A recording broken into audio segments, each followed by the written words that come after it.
Tapis rouge pour l'une des plus grandes stars du cinéma français, Oscar à Hollywood. Il est amoureux de sa veste en daim. En ouverture de la quinzaine des réalisateurs, le film de Quentin Dupieux, c'est lui, on le retrouve, c'est Jean Dujardin.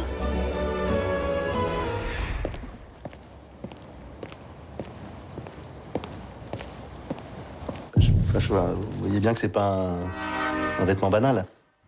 Tu me fais confiance ou pas?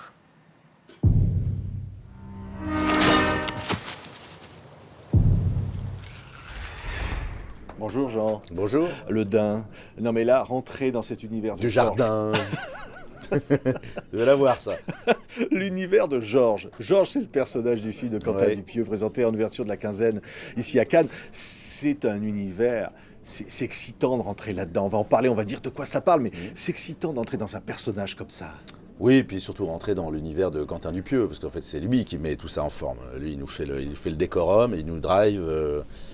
Ils sont assez rares. C'est un inventeur, en fait, Quentin. C'est un peintre, c'est un dessinateur, c'est un mec qui veut justement éviter de se professionnaliser pour garder sa grande liberté.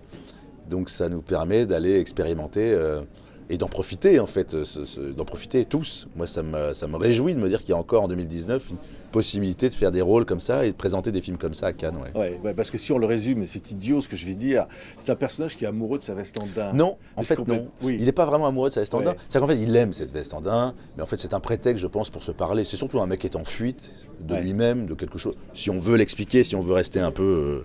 si on veut avoir une prise terre, hein, parce que déjà, le mec, il est déjà là, assez loin. Il a passé la crête... Donc il est en chute là, il s'évade de lui-même, de sa vie sociale, et il va jusqu'au bout d'un espèce de désir adolescent d'aller chercher une veste en daim qui va payer une fortune, juste pour ressembler à peut-être l'idée qu'il se faisait de lui-même. Il y avait eu sûrement un manque dans son adolescence, j'en sais rien, mais c'est surtout un prétexte pour s'isoler et parler en fait. Je ne dis pas que c'est philosophique, mais il y a quelque chose de névrotique quoi, là-dedans, il faut que ça sorte quoi.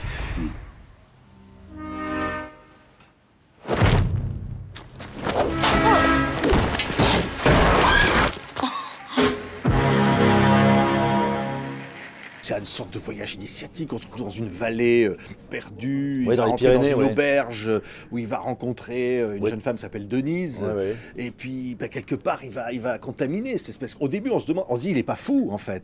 Non, mais progressivement on l'a joué très normal, l'idée c'était justement de ne pas jouer ou de surjouer le fou, moi j'avais pas envie de ça non plus. Passer dans la psychiatrie c'est intéressant, mais effectivement faire des choses très usuelles, mais incongrues ou parfois avoir des choses qui sont un peu dans l'arythmie, ça c'est justement le rythme de Quentin, l'arythmie. Que ça ne ressemble pas à d'autres comédies. Je pense qu'il a besoin aussi de signer un film qui lui fait rire, qui lui ressemble, qui l'inquiète. C'est d'avoir des sensations, quoi. Oui, je pensais à une sorte d'animalité, est-ce qu'on faut parler de la nature, mais le personnage découvre ce qui se passe autour de lui comme un animal. C'est une régression animale complète, c'est le retour aux sources, là, pour le coup. C'est vraiment, je me nourris, je dors, je vais laper dans un ruisseau et je vais chasser comme une bête. Ouais, bien sûr. Et puis au-delà de ça, on va pas décrire ce qui va se passer dans l'histoire, mais il y a un moment, ça va devenir peut-être gore, d'une extrême violence. Oui, mais en même temps, avec toujours une espèce de second degré, d'ironie, c'est jamais s'installer non plus dans le film de genre, au film d'horreur. Il y a toujours un truc, une soupape de Quentin qu'il impose aussi dans tous ses films. On peut parler de choses inquiétantes, mais sans forcément les traduire dans les cadres ou dans ce que le genre demande. Ce qui est fantastique, à des moments, c'est pas s'il faut avoir peur ou rire. Oui, c'est ça.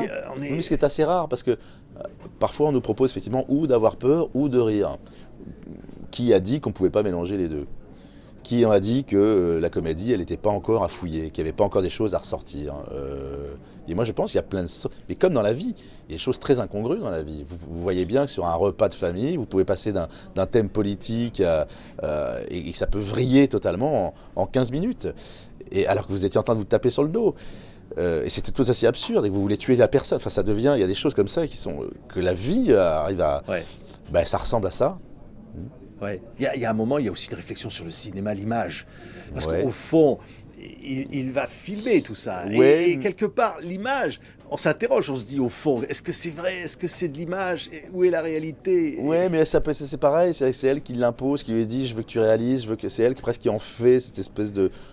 Mais en même temps, c'est pas très intéressant, je pense que pour Quentin, la mise en abîme l'ennuie un peu, on sait que c'est toujours assez ennuyeux dans le cinéma, donc en fait c'est un prétexte, une fois de plus, pour avoir le plus de blousons possible. On revient toujours à cette obsession-là, c'est d'abord cette obsession-là, on voit bien tout le fric qu'il peut lui prendre, c'est pour aller acheter des mecs, pour être le seul mec à porter un blouson, enfin c'est quand même... C'est totalement vain, en fait, vous voyez. C'est comme les djihadistes qui décident de flinguer tous les mécréants. Il y en a beaucoup trop, c'est trop compliqué. Oui, mais ça, c'est vraiment actuel. Le film, au fond, on se dit, est-ce qu'il est vraiment fou? Est-ce qu'au fond, c'est pas lui qui a raison quelque part? Est-ce qu'il y a quelque chose de cet ordre? J'en sais rien. Chacun peut y mettre ce qu'il veut. Moi, je trouve ça... Je trouve ça assez rare d'ailleurs comme proposition au cinéma, c'est quand on peut te laisser faire un peu, quand on te laisse un peu les manettes, quoi, quand on te fait pas que du pré-mâché. Ouais, dans l'instinct de jouer, là, on pense à Patrick Devers, on pense à des gens comme on ça. On a pensé un peu à ça, à Poupard dans Série Noire, qui est plus anxiogène pour le coup. Nous on est resté quand même plus fun, mais c'est très très jouissif, oui, d'avoir encore des rôles comme ça, oui. Ouais, même des silences, des oui. moments d'improvisation, des moments où l'acteur est seul face à son oui, personnage. Puis il y a des silences même très drôles, hein. Des silences qui sont vraiment intéressants, quoi. La comédie, c'est pas que le bon mot, parfois c'est le silence qui le précède ou qui suit. Ah, oui. Ouais. J'ai moins bavard par exemple que dans I Feel Good, quoi. Où j'étais vraiment gonflant, quoi. Ouais, oui. Mais volontairement gonflant. Ou dans Brise de Nice. Dans Brise de Nice, c'est encore autre chose, ouais. Mais c'est des personnages pareils, un peu en circuit fermé, un peu dingues entre eux, ouais. Mais on adore ça, rentrer là-dedans. Vous y entrez, et nous aussi quelque part. Oui, mais moi c'est cathartique. Moi, il y a un truc qui me fait du bien. Moi, ils doivent me toucher, ces personnages, forcément. Il y a l'isolement, petit, par exemple, j'étais parfois même assez séduit par des clochards que je suivais, que j'allais voir, que je voyais tout seul dans leur colère. Cette espèce d'isolement à la fois m'effrayait, parce que je ne voulais pas leur ressembler quand j'étais enfant, et en même temps j'étais touché, j'étais attiré, et je voulais savoir ce qu'était leur vie à ce moment-là. Donc c'est quelque chose qui me préoccupe, oui, sûrement. Ouais. Merci Jean Dujardin. Merci de nous amener à chaque fois comme ça dans des univers. Waouh, ça fait du bien. J'ai un mot, c'est jouissif. Oui, je partage. Merci beaucoup. Merci Jean.